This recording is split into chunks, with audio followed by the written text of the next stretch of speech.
নমস্কার বন্ধুরা, কেমন আছেন? আশা করি সবাই ভালো আছেন। আমার নতুন চ্যানেলে সবাইকে স্বাগত।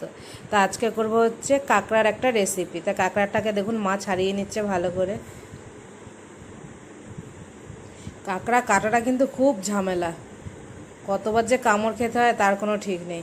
মা দুবার অলরেডি কামড় খেয়ে গেছে। এবার কাঁকড়াটাকে গরম জল করে ধুয়ে নেব। প্রত্যেকটা কাঁকড়া ছাড়ানো হয়ে গেছে সুন্দর করে। দেখুন কাঁকড়াতে কত সুন্দর ঘিলু হয়েছে। এবার কড়াইতে তেল গরম করতে দিয়েছি, সাদা তেল। এবার তাতে নুন দিয়ে দিলাম আর একটু হলুদ দিয়ে দিলাম।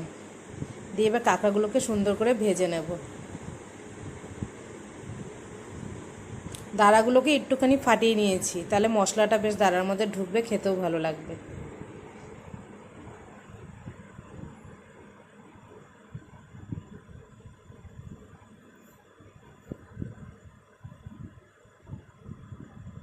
এবার এতে মশলা লাগছে কাঁচা লঙ্কা, শুকনো লঙ্কা, পেঁয়াজ, আদা, রসুন, গরম মশলা আর একটা টমেটো। এগুলোকে সুন্দর করে বেটে নেব। আপনি ইচ্ছে করলে টক দইও দিতে পারেন, তবে আমার ছিল না বলে আর দেওয়া হয়নি।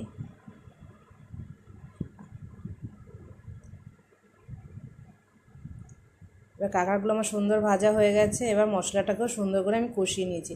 এবার যে কাঁকড়ার ঘিলুটা ছিল সেটা বের করে রেখেছি, সেটা এখন দিয়ে দিলাম। এতে টেস্ট অনেক দ্বিগুণ বেড়ে যায়, খেতেও খুব ভালো লাগে।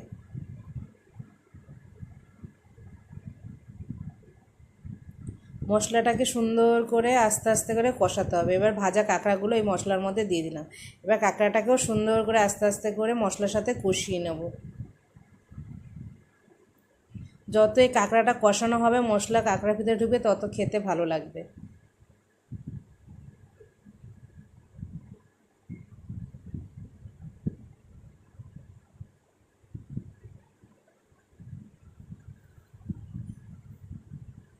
দেখুন কি সুন্দর হয়েছে দেখতে।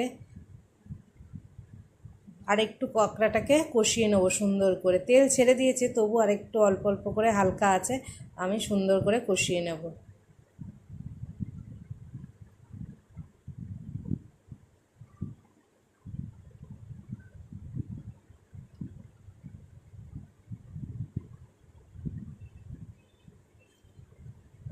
ও আর একটা কথা আপনাদের বলা হয়নি, এখানে 1 চামচ জিরে গুঁড়োও দেওয়া হয়েছে, 1 চামচ ধনে গুঁড়োও দেওয়া হয়েছে, সেটা আর দেখানো হয়নি।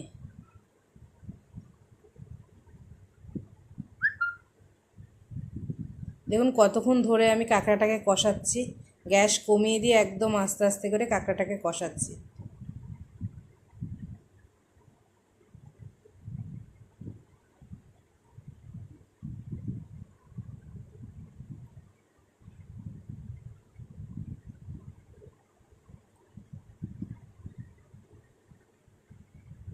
এবার পরিমাণ মতো একটু জল দিয়ে দেবো, বেশি জল দেবো না, হালকা অল্প জল দিয়ে দেবো।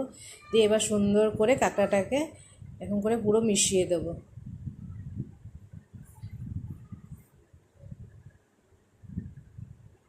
আমার এই ভিডিওটা যদি আপনাদের ভালো লাগে, তাহলে একটা লাইক, শেয়ার, কমেন্ট আর সাবস্ক্রাইবার করতে ভুলবেন না।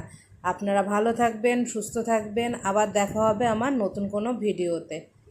তা দেখুন আমার কাঁকড়াটা কেমন লাগছে, পুরো কমপ্লিট হয়ে গেছে।